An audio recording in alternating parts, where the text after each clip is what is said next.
বর্তমান যুব সমাজকে মাঠমুখী করে তুলতে প্রশংসনীয় উদ্যোগ নিয়েছেন পুরুলিয়া জেলার রঘুনাথপুরের যুবক দক্ষ ক্রিকেট খেলোয়াড় মৃন্ময় চন্দ্র। ক্রিকেটের প্রতি তার গভীর ভালোবাসা ও দীর্ঘদিনের অভিজ্ঞতাকে কাজে লাগিয়ে তিনি রঘুনাথপুর মহকুমা ক্রীড়াঙ্গনে বিভিন্ন বয়সের ছেলেদের হাতে কলমে নিয়মিত ক্রিকেট প্রশিক্ষণ দিচ্ছেন। মৃন্ময়ের কাছ থেকে প্রশিক্ষণ নেওয়ার ফলে এলাকার বহু ছেলে এখন ক্রিকেটে অনেকটাই পারদর্শী হয়ে উঠেছেন। আমার ভালো লাগে যে এই ছোট ছেলেরা প্রত্যেকদিন মাঠে আসে, মোবাইলটা ছেড়ে পড়ে।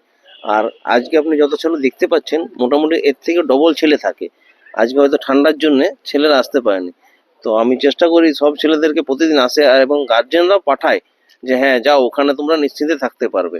তো এটা দেখে আমারও খুব ভালো লাগে। মৃন্ময় চন্দ্র বিগত 19 বছর ধরে রাজ্যের বিভিন্ন প্রান্তে ক্রিকেট খেলায় নিজের দক্ষতার ছাপ রেখেছেন এবং একাধিক সাফল্য অর্জন করেছেন। দীর্ঘদিনের খেলোয়াড়ি জীবনে অর্জিত অভিজ্ঞতা ও শৃঙ্খলাকে তিনি আজ নতুন প্রজন্মের মধ্যে ছড়িয়ে দিতে চাইছেন। যুব সমাজকে মোবাইল ও নেশামুক্ত করে খেলাধুলোর প্রতি আগ্রহী করে তুলতেই তার এই উদ্যোগ। মৃন্ময় চন্দ্র জানান, আমি চেষ্টা করি রঘুনাথপুর এলাকার ছেলেদের মাঠমুখী করে তুলতে, কারণ মাঠে এলে একদিকে যেমন তাদের শারীরিক ফিটনেস থাকবে, তেমনি সুস্থভাবে আগামী দিনের জীবনও কাটাতে পারবে। সবাইকে আমি ফোন করে ডেকে আসি, আয় মাঠে আয়, কেন আসবি না।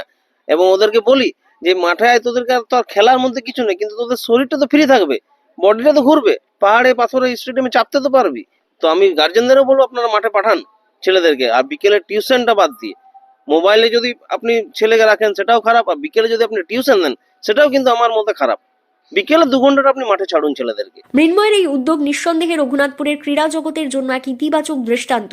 তার প্রচেষ্টা এলাকার যুব সমাজকে নতুন প্রেরণা দিচ্ছে এবং খেলাধুলোর প্রতি আগ্রহী করে তুলছে। পুরুলিয়া থেকে শান্তনু দাসের রিপোর্ট, লোকালিটির বাংলা।